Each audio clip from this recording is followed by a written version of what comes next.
Bienvenida o bienvenido a esta nueva exploración. Hoy nos metemos de lleno en el análisis técnico, pero desde una perspectiva un poco distinta. Vamos a intentar descifrar el juego de los grandes operadores en bolsa usando la metodología Wyckoff, basándonos en el libro La metodología Wyckoff en profundidad de Rubén Villahermosa. Nuestro objetivo es entender cómo, según Wyckoff, se mueven realmente los mercados, quién tira de los hilos, digamos, y cómo podemos leer esas intenciones que a veces se esconden en el precio y el volumen. En esencia, podemos usar las ideas de Wyckoff para, detectar las huellas de los pros y no caer en las trampas del mercado. Vamos a verlo. Exacto. La idea central de Richard Wyckoff, que desarrolló su método hace ya más de un siglo, es que los mercados no son aleatorios. Observando la acción del precio y el volumen, él creía poder entender la batalla que hay debajo, ¿no?, entre la oferta y la demanda, y sobre todo los planes de los jugadores dominantes. Primero, si te parece, recordemos un poco quién era Richard Wyckoff. Hablamos de alguien que vivió entre 1873 y 1934. Empezó de corredor de bolsa con solo 15 años, imagínate. Llegó a tener su propia firma y dedicó su vida a observar cómo los grandes, manipulaban el mercado. Y lo interesante es que quiso compartir ese conocimiento, o sea, revelar un poco el juego desde dentro. Sí, su punto de partida es que el precio no se mueve en línea recta, nunca. Se mueve en ondas alcistas y bajistas, de diferente tamaño. Y analizando la relación entre estas ondas, su duración, su velocidad, cuánto avanzan, podemos empezar a ver cambios en el equilibrio entre oferta y demanda. Wyckoff también notó algo fascinante, la naturaleza fractal de esto, es decir, ondas pequeñas forman parte de ondas mayores. El mismo patrón se repite a distintas escalas. Y estas ondas van creando lo que él llamó el ciclo del precio. Que no es solo subir y bajar, ¿verdad? Hay fases más definidas. Correcto. Él distinguía principalmente entre tendencias, cuando el precio se mueve claramente en una dirección, sea alcista o bajista, y rangos, cuando el precio se queda, lateralizado. Y es dentro de los rangos donde ocurre la magia o la manipulación, según se mire. Hablamos de acumulación, cuando los profesionales están comprando discretamente las acciones disponibles, absorbiendo la oferta que hay. Luego viene la tendencia alcista, o markup, donde la demanda supera claramente a la oferta y el precio sube. Aquí es donde entran operadores menos informados y, el público general. Claro, cuando ya es evidente que sube. Eso es. Después puede formarse un rango de distribución. Aquí los pros empiezan a vender las acciones que acumularon antes, aprovechando esa euforia compradora de los últimos en llegar, los más codiciosos. Y eso da paso a la tendencia bajista, o markdown, donde la oferta domina y el precio cae, buscando de nuevo el camino de menor resistencia, pero hacia abajo. Entiendo. Y el libro también menciona las reacumulaciones y redistribuciones. Supongo que son como pausas dentro de las tendencias, ¿no? Como que el mercado coge aire antes de seguir. Exactamente. Una reacumulación es un rango dentro de una tendencia alcista, donde se vuelve a absorber oferta antes de continuar subiendo. Una redistribución es lo mismo pero en tendencia bajista. Se absorbe demanda antes de seguir cayendo. Identificar correctamente en qué fase estamos es crucial, porque, como decía Wyckoff, hay que operar a favor de la menor resistencia. Ir contra la marea suele salir caro. Vale, ¿y cómo evaluamos si una tendencia sigue viva o si un rango es de acumulación o distribución? Aquí entran las famosas leyes de Wyckoff, ¿no? La primera es la de oferta y demanda. Sí, pero con un matiz importante que a veces se olvida. No se trata solo de contar cuántos compran y cuántos venden. Wyckoff diferenciaba entre órdenes pasivas, las limitadas que esperan en el libro de órdenes y frenan el precio, y órdenes agresivas, las que se ejecutan a mercado y sí mueven el precio. El precio sube si los compradores agresivos superan la oferta pasiva y siguen empujando, y baja si los vendedores agresivos superan la demanda pasiva. Ah, clave esa diferencia. No es solo cantidad, es la agresividad, la intención. Y mencionas también la falta de interés. ¿Qué es eso? Fundamental. A veces el precio se mueve mucho no por una gran presión de un lado, sino porque el otro lado desaparece. Si hay muy poca oferta pasiva, o sea, pocos vendedores esperando, se necesita poca compra agresiva para que el precio suba bastante. Y viceversa, claro. La falta de demanda facilita las caídas. El precio y el volumen son nuestras herramientas para intentar leer esta dinámica, esta interacción. Esto conecta con la segunda ley, causa y efecto. Imagino que la causa sería lo que pasa en los rangos y el efecto la tendencia que sigue. ¿Es así? Precisamente, Wyckoff decía que no puede haber un movimiento tendencial significativo, el efecto, sin una preparación previa, una causa. Esa causa se construye en los rangos de acumulación o distribución. Es ahí donde ocurre el traspaso de acciones entre manos fuertes, las informadas, y manos débiles, las no informadas. Cuanto más dure y más esfuerzo se vea en ese rango, lo veremos ahora con la tercera ley, mayor potencial tendrá la tendencia resultante. Wyckoff usaba gráficos de punto y figura para intentar medir esa causa y proyectar objetivos, aunque hoy, se combinan otras herramientas como Fibonacci, Elliott. Tiene todo el sentido. Preparación y luego movimiento. Vale. ¿Y la tercera ley, esfuerzo y resultado, mete de lleno al volumen en la ecuación? Totalmente. Aquí el esfuerzo es el volumen negociado y el resultado es lo que hace el precio. Deben ir de la mano, deben estar en sintonía. Hay armonía si un gran volumen, mucho esfuerzo, produce un gran movimiento del precio en la misma dirección, un buen resultado. O si poco volumen acompaña a poco movimiento, como en un retroceso o un rango estrecho. Esto sugiere salud en el movimiento. Pero si vemos divergencia, por ejemplo, muchísimo volumen pero el precio apenas avanza, o al revés, un movimiento amplio pero con un volumen anémico, muy bajo. Ojo, Wyckoff interpretaba esto como una señal de alerta. Podría indicar que la fuerza dominante se está agotando o que hay una fuerza oculta actuando en contra. Vale. Entonces, si vemos una rotura de una resistencia, con un volumen enorme, es buena señal. Hay armonía. Pero si rompe casi sin volumen, sospechoso, es divergencia. Exacto. Esa divergencia entre esfuerzo y resultado es clave para detectar posibles falsas roturas o clímax de tendencia. Un volumen altísimo al final de una larga tendencia alcista, aunque el precio suba un poco más, podría ser un clímax de compra, señalando distribución encubierta, y al revés en las caídas. Y también influye la falta de interés que mencionamos antes. Un giro puede ocurrir con bajo volumen si la fuerza que impulsaba la tendencia simplemente, se agota y desaparece. No siempre hace falta un gran volumen para girar. Entendido. Leyes claras, aunque seguro que aplicarlas requiere práctica. Ahora, volvamos a las estructuras que mencionabas. Wyckoff no usaba patrones rígidos como tal, sino esquemas flexibles. Hablemos de la acumulación. El libro describe dos variantes principales. Sí, el esquema #1 es el más didáctico, el clásico. Se divide en fases, que ayudan a entender el proceso. Fase A es la parada de la tendencia bajista previa. Aquí ocurren eventos clave como el soporte preliminar, PS. El primer intento de frenar, ¿no? Eso es. Luego, el clímax de venta, SC, ese momento de pánico vendedor donde entran los profesionales a comprar masivamente. La reacción automática alcista, AR, que sube desde el SC, y un test secundario, ST, de esos mínimos del SC. Esta fase define los límites iniciales del rango y marca el primer cambio de carácter, choch, de bajista a lateral. Vale, se acaba la caída y empieza el lateral. Exacto. Luego, la fase B. Es la construcción de la causa. El precio se mueve lateralmente, testeando los límites del rango definidos en la fase A.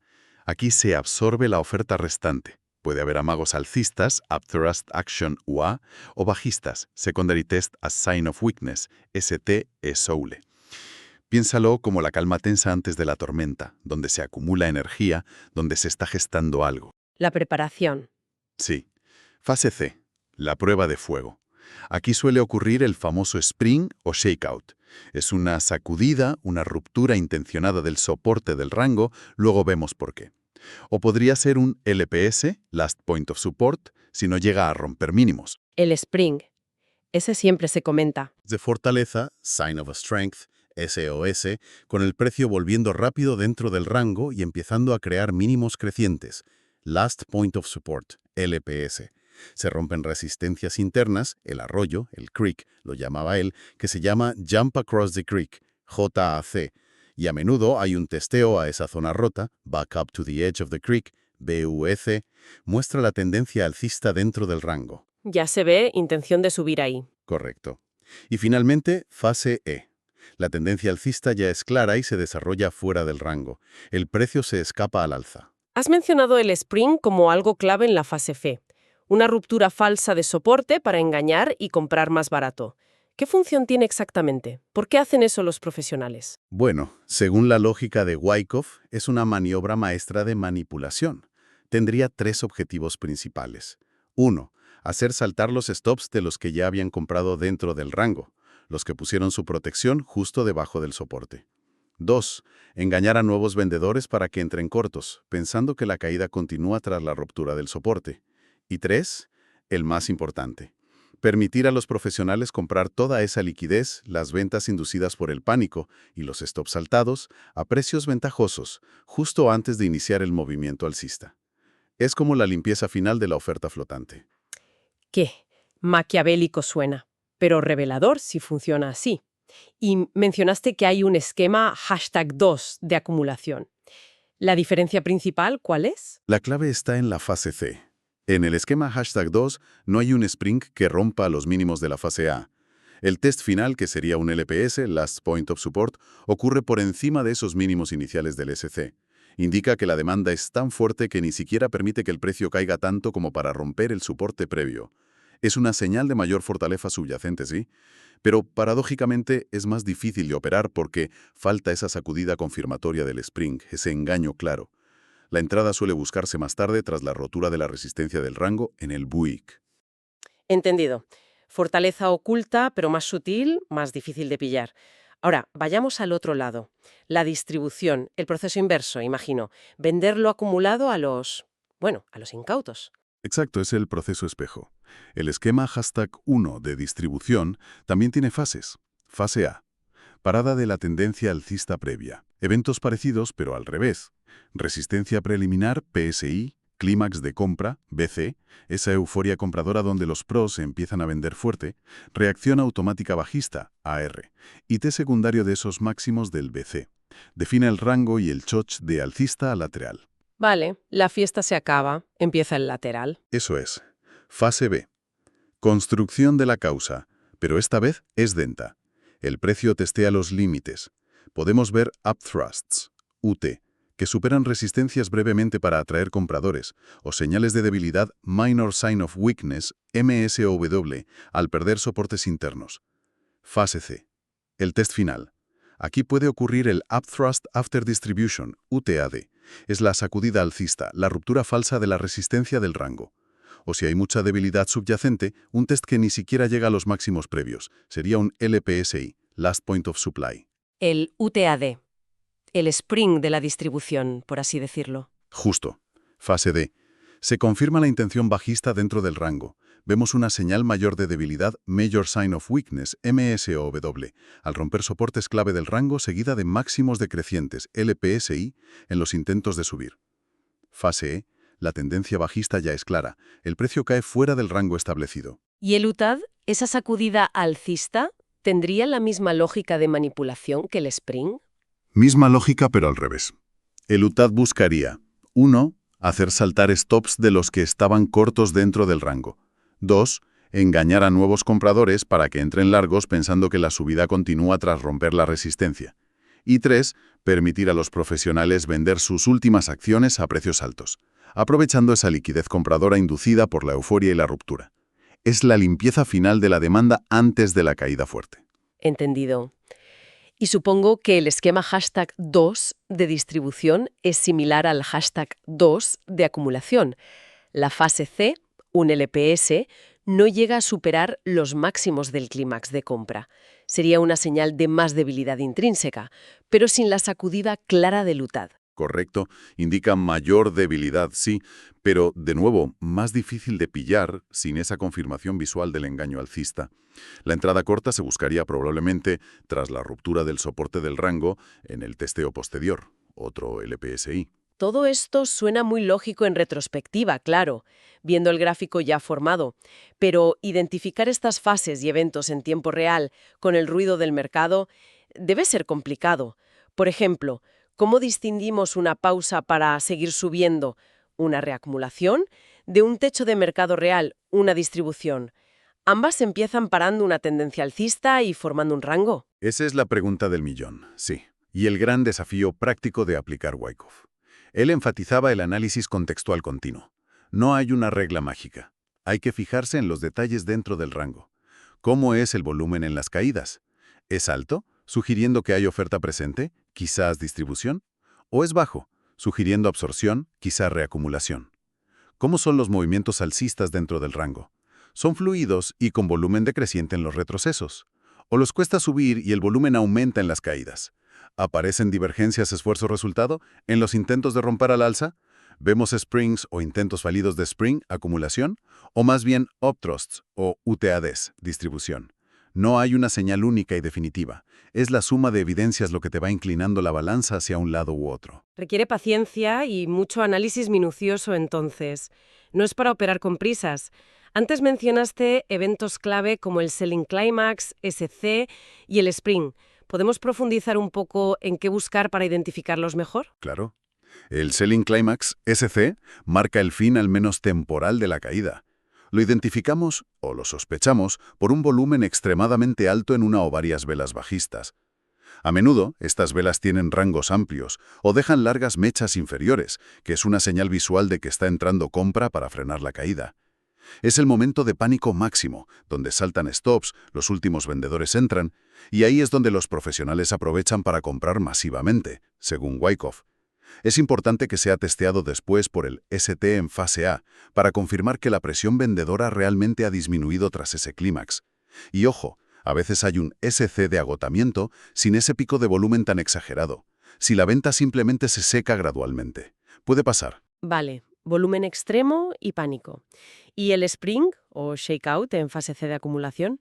¿Cómo lo distinguimos de una ruptura de soporte normal, de una que va a seguir cayendo? La clave está en lo que pasa después de la ruptura del soporte.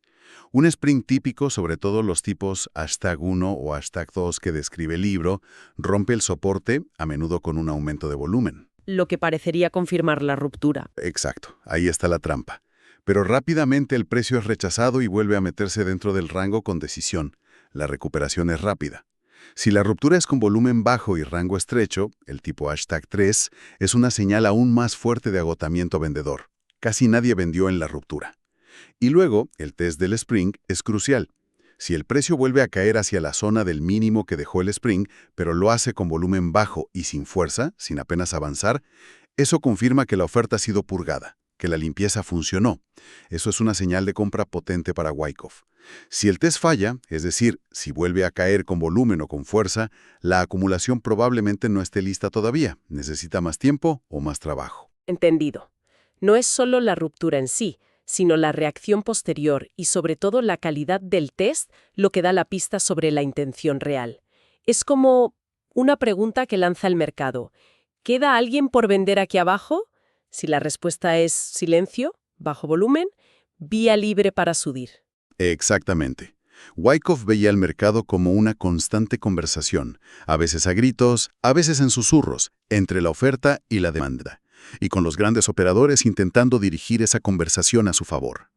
Su método es, en esencia, un intento de aprender a escuchar y entender esa conversación oculta en el precio y el volumen. La verdad es que hemos cubierto mucho terreno. El ciclo del precio según Wyckoff, sus 3 leyes fundamentales, oferta-demanda, causa-efecto, esfuerzo-resultado, las estructuras de acumulación y distribución con sus fases A, B, C, D, E, y eventos clave como los clímax, los springs, los UTADs. Es todo un marco conceptual para intentar leer la intención oculta tras los gráficos, más allá de simples patrones. Sí, y lo que me parece más potente, o al menos más fascinante de todo esto, es cómo Wyckoff, hace ya un siglo, describía patrones de comportamiento y de manipulación basados en la psicología humana más básica, el miedo, la codicia, que según sus seguidores y muchos analistas hoy, siguen siendo visibles. Y no solo eso, sino que se ven en diferentes activos y en diferentes escalas de tiempo, desde gráficos de minutos hasta semanales, reflejando esa naturaleza fractal de las ondas de la que hablábamos al principio. Y eso nos deja con una reflexión interesante para terminar.